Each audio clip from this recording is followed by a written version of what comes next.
Ben trovati cari amici amanti della buona musica, della cultura, con la terza pagina della vostra emittente di riferimento appunto per la cultura. Siamo tutti un po' con il fiato sospeso in attesa di segnali concreti che possono dare quel minimo di sollievo anche a chi opera per garantire una buona informazione al territorio. E fatemi dire due parole di sostegno al lavoro di tutti gli editori locali che si occupano di informazione al vostro territorio. Meritano di essere aiutati perché quelli che si sono divertiti a giocare con le macchinette del fango non lo sanno, ma a quanto pare si sono insozzati da soli. Non sanno che l'interesse generale è stato dato all'informazione tutta, locale e nazionale, semplicemente per il principio costituzionale del pluralismo dell'informazione. Il servizio di interesse generale dato all'informazione è un servizio pubblico dato alle comunità, anche locali, ed è proprio per questo che è serio che un servizio dato a tutti abbia il contributo pubblico, che lo sovvenzioni. I costi non possono ricadere solo sulle spalle degli editori ai quali purtroppo il confronto con il mercato non permette di coprire i costi delle redazioni, dell'informazione.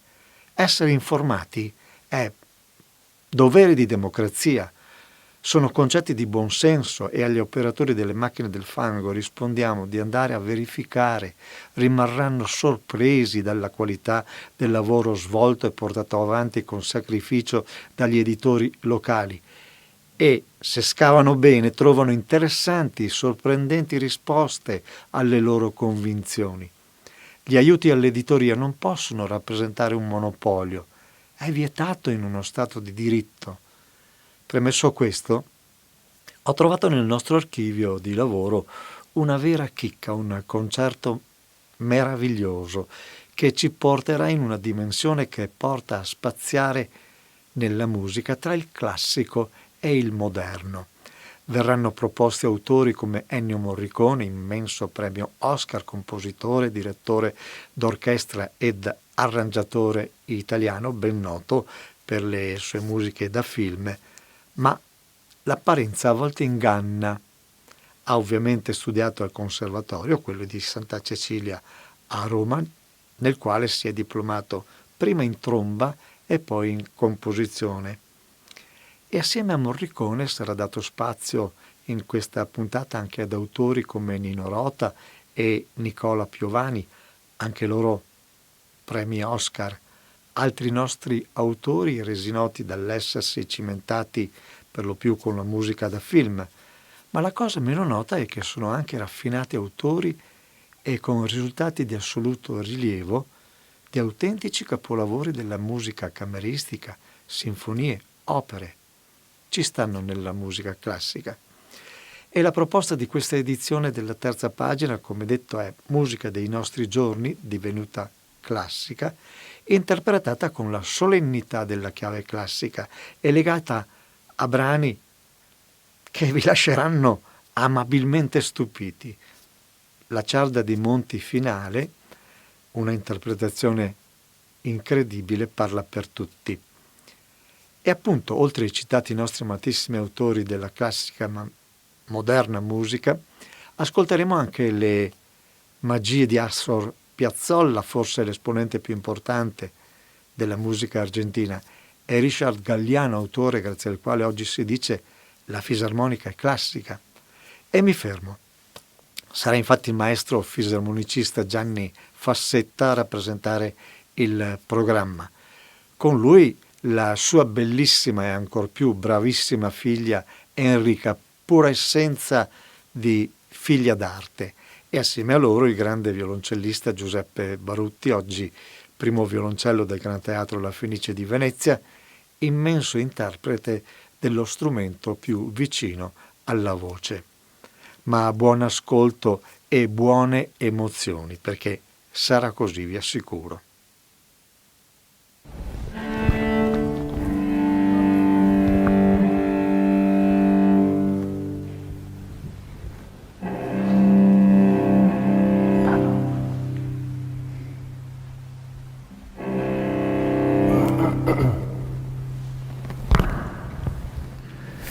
Buonasera a tutti e grazie per essere intervenuti così numerosi.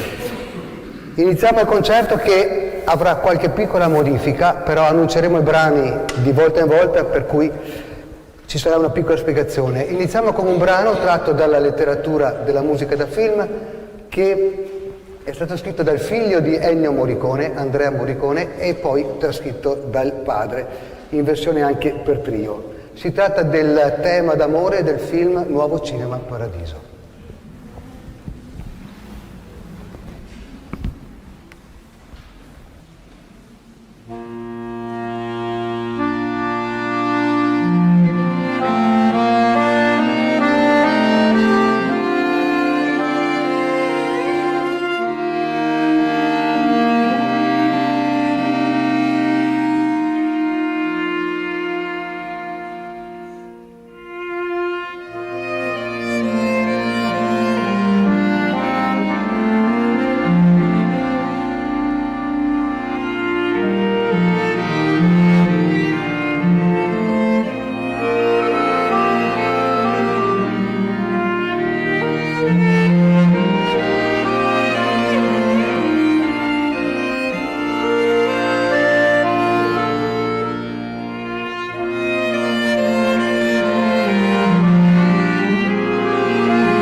Rimaniamo nell'ambito della musica da film con un altro grande autore, mentre Morricone è ancora attualmente vivente. Parliamo di Nino Rota, che nel connubio con il film con Federico Fellini ha prodotto delle colonne sonore meravigliose. Dobbiamo ricordare che questi compositori non sono stati esclusivamente dei compositori di musica da film, ma hanno anche prodotto dei brani di musica cameristica, delle sinfonie, delle piccole opere.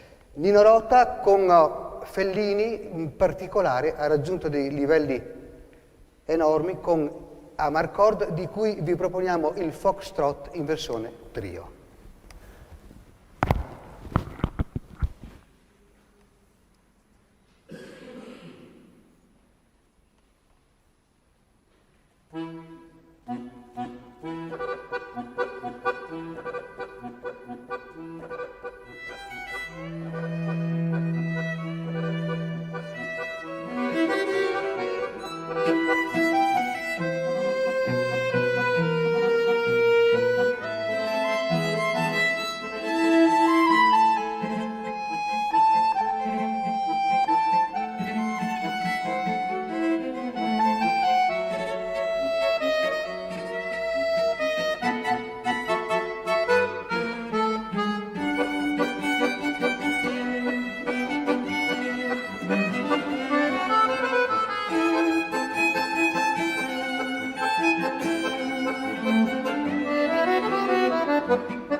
Sempre di Nino Rota, questa volta il tema non è di Amarcord ma è tratto dal film 8 e mezzo, sempre in connubio con Federico Fellini. È un brano che spazia su diverse voci, per cui sentirete un dialogo continuo tra il violino e il violoncello supportati dalla fisarmonica.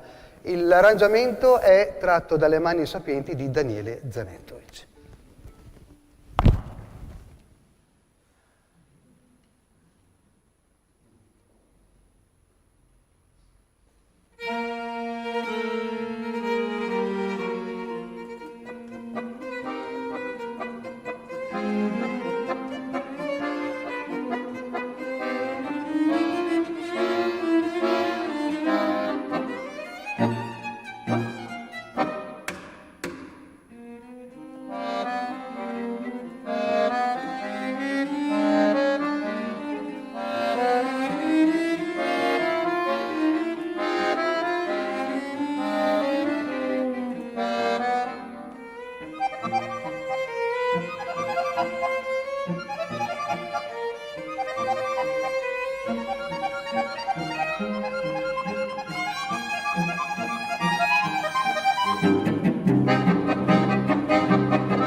Cambiamo compositore, attualmente vivente, da musica e da film, ma non solo, è il compositore Nicola Piovani, con la quale ho l'opportunità e l'onore di collaborare in un progetto musicale che si chiama EPTA, che non ha nulla a che vedere con la musica da film.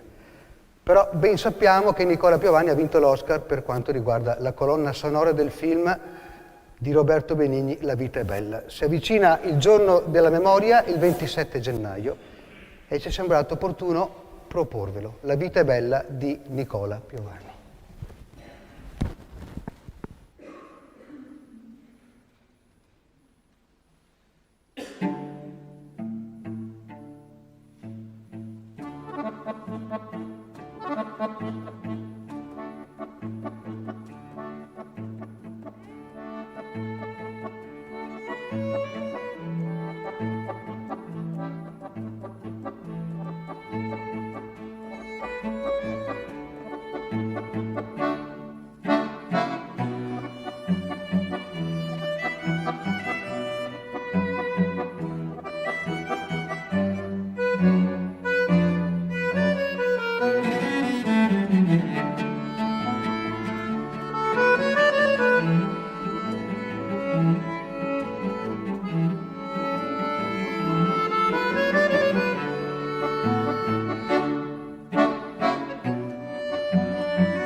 Ed ora un tango di Astor Piazzolla che tutti ormai conoscete, è diventato celeberrimo soprattutto dopo la morte avvenuta nel 92.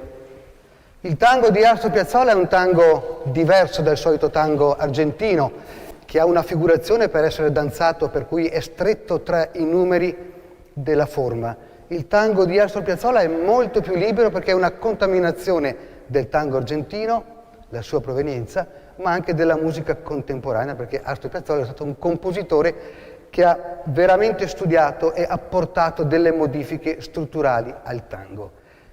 Ha scritto più di 600 tanghi, ovviamente non ha scritto solamente tango, ha scritto anche un'opera, Maria de Buenos Aires. È famoso anche per le 4 stagioni, così come riconoscenza a Vivaldi, 200 anni dopo, scrive le 4 stagioni portegne, cioè guardando il paesaggio del mare di Buenos Aires. Il tango che vi proponiamo oggi, il primo tango di Astor Piazzolla, è Tristango. Tutti i tanghi di Astor Piazzolla portano nel titolo anche poi i connotati di ciò che troveremo. Tristango deriva da tristezza, quindi è un tango molto meditativo. È molto diverso dall'originale perché è stato trascritto per trio, violoncello, violino e fisarmonica dal maestro Zanettovic. Tristango, Astor Piazzolla.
Richard Galliano, tutti lo conoscono, grande compositore, fisarmonicista vivente, in particolare jazzista.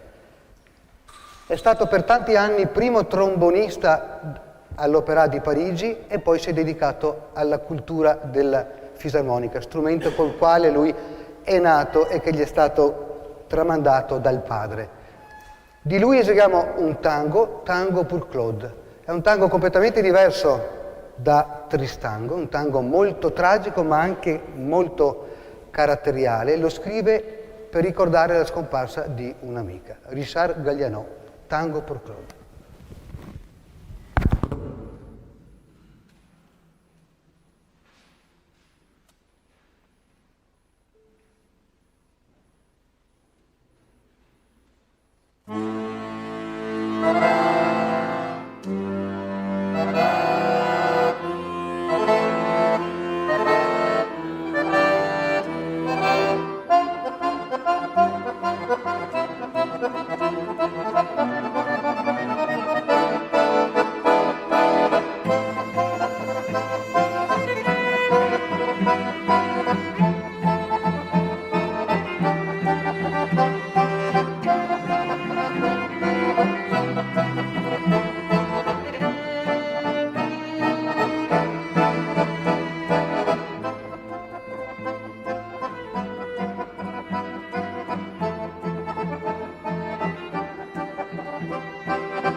di Ennio Morricone, C'era una volta il West.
Ed eccoci un momento particolare della serata.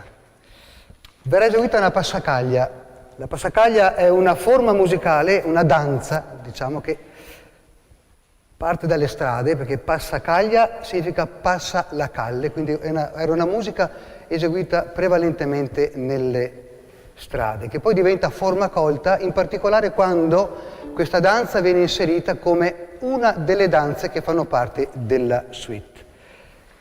Questa passacaglia è particolare perché è un capolavoro, è stata composta da Handel, non è scritta in origine per questo duo di strumenti, è scritta addirittura per clavicembalo, ma talmente bella, talmente grande che è stata trascritta per ogni tipologia di organico che possiamo immaginare. In particolare questa sera la sentirete nella versione per violino e violoncello, che forse è la versione più concertistica, è la versione più godibile tra tutte.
Vi lasciamo con gli ultimi due brani in programma. Il primo brano, un Astor Piazzolla lento, non è un tango, è una milonga. La milonga solitamente è un tango velocizzato.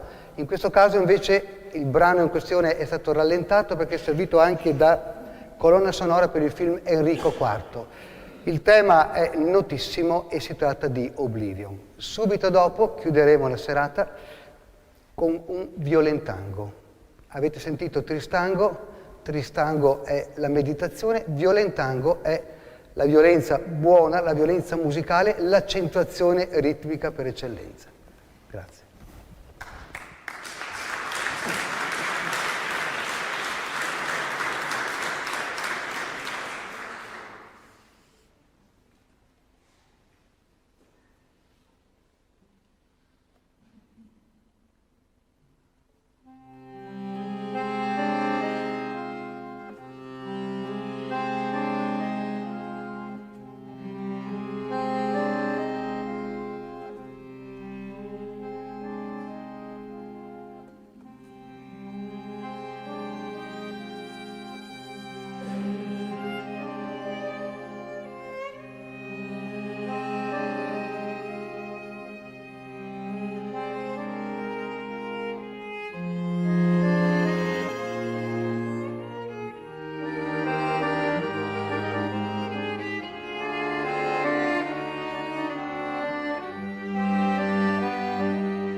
Vi avevo annunciato una stupenda terza pagina, densa di emozioni, almeno per me è stato così. Che dire, grazie, e l'appuntamento è per la prossima edizione della terza pagina della vostra emittente di informazione al territorio.